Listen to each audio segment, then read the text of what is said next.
Les autorités zambiennes ont annoncé lundi avoir suspendu les autorisations de diffusion de la chaîne de télévision Muvi, de Radio Komboni et Radio Itezi Tezi, de radio privée. Cette décision prise quelques jours seulement après la réélection d'Edgar Lungu à la tête du pays est qualifiée de censure par l'opposition. L'autorité indépendante de l'audiovisuel IBA reproche notamment à la chaîne Muvi d'avoir incité à la violence en affirmant que des supporters du président Edgar Lungu avaient vandalisé des propriétés appartenant à des membres de l'opposition après l'annonce des résultats.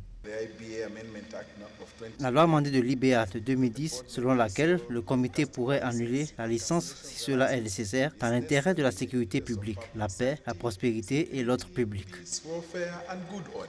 Selon Justin Moutali, président de l'IBA, les stations ont enfreint les règles de l'IBA lors de leur couverture de l'élection présidentielle du 11 août, manquant de professionnalisme. Pour Hakainde Hichilema, candidat de l'opposition, battu à la présidentielle par Edgar Lungu, cette décision est une nouvelle tentative du gouvernement de vouloir museler la liberté d'expression. Les Zambiens doivent s'unir pour se protéger de ce dictateur brutal. Unissons-nous pour protéger notre pays de ces voyous, a-t-il lancé, rappelant qu'en juin, les autorités avaient fermé le quotidien indépendant des postes pour des impôts impayés. Vendredi, Hichilema a déposé un recours devant la Cour constitutionnelle pour faire annuler l'élection, jugeant que le vote avait été truqué. À cause de ce recours, la prestation de serment du président Lungu, prévue mardi, va devoir être retardée en attendant la décision de la Cour constitutionnelle.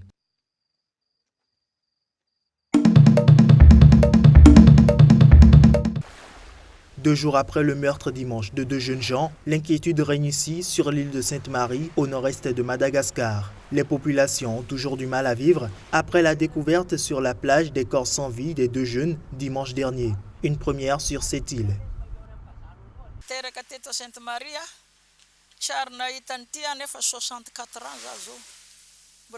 Je suis née à Sainte-Marie. Ça fait 64 ans que je vis ici. Je n'ai jamais vu une chose pareille. Une plage, c'est fait pour se détendre. J'ai jamais vu ça, mais maintenant, j'ai peur, je me demande pourquoi on a fait ça. Nous qui sommes ici, nous avons peur pour nous et pour les touristes. J'habite sur une île et si les touristes ne viennent plus, nous n'aurons plus rien à manger.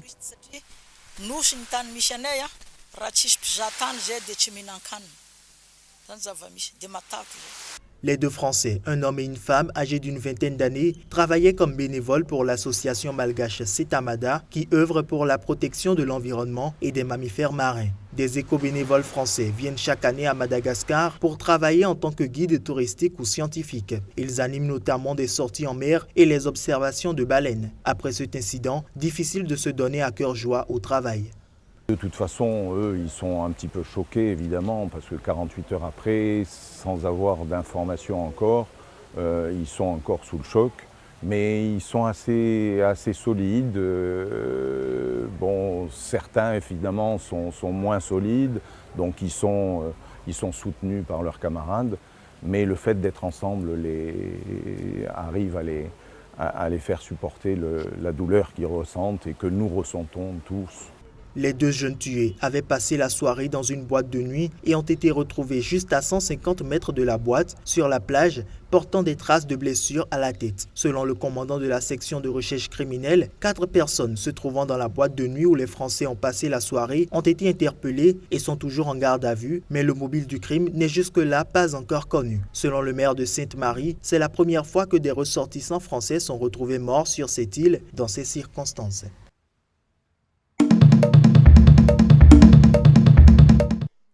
Après l'attentat attribué à l'organisation djihadiste qui a fait 54 morts, dont 22 enfants, samedi à Gaziantep, dans le sud du pays, Mevlut Cavusoglu, ministre turc des Affaires étrangères, a promis lundi éradiquer l'État islamique dans les zones frontalières de la Syrie. Il faut que notre frontière soit entièrement nettoyée de Daesh. Il est naturel que nous mettions tout en œuvre pour cela. Nous allons lutter jusqu'au bout contre cette organisation terroriste et soutenir les pays qui luttent contre elle. Selon des sources rebelles et l'Observatoire syrien des droits de l'homme, OSDH, des centaines de rebelles syriens soutenus par Ankara étaient massés du côté de la frontière turque en préparation à une offensive pour capturer la ville frontalière syrienne de Jarablos, tenue par l'État islamique depuis 2013. La Turquie bombarde chaque jour à l'artillerie la périphérie de la ville. À la question de savoir si la Turquie appuyait une telle attaque pour reprendre Jarablos, le dernier plus important point de passage par l'État islamique de la Turquie vers la Syrie, le ministre a promis de soutenir toute opération contre cette organisation. Washington considère les Kurdes comme la force la plus efficace pour combattre l'État islamique en Syrie. Pour Ankara, cependant, ils sont étroitement liés au Parti des travailleurs du Kurdistan, PKK, une organisation qu'elle juge terroriste.